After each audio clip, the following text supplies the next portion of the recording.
বলো না আরে আর দাম 50টা দিয়ে একবার মস্তান হয়ে গেছে গা। তোর ট্যাক্স আছে থাকলে তোর বেডিং দিতাম। এই 50 টাকা খাই রে ওগর ব্যাটিং দিয়ে দিছু। এ সারা নে বল করুন গেলি গা এলার মাইরাছে রে আম্পায়ার না চলা দেডা। This stadium of the Chennai IPL final খেলা অনুষ্ঠিত হবে অফ দ্য দুবলালেব বিকাল করে কাউ নেদা এখানে ফাইনাল খেলা অনুষ্ঠিত হবে।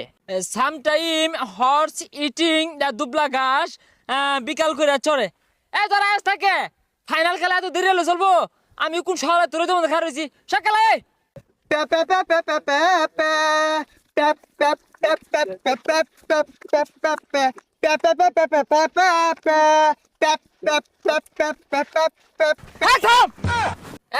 খেল বাড়াই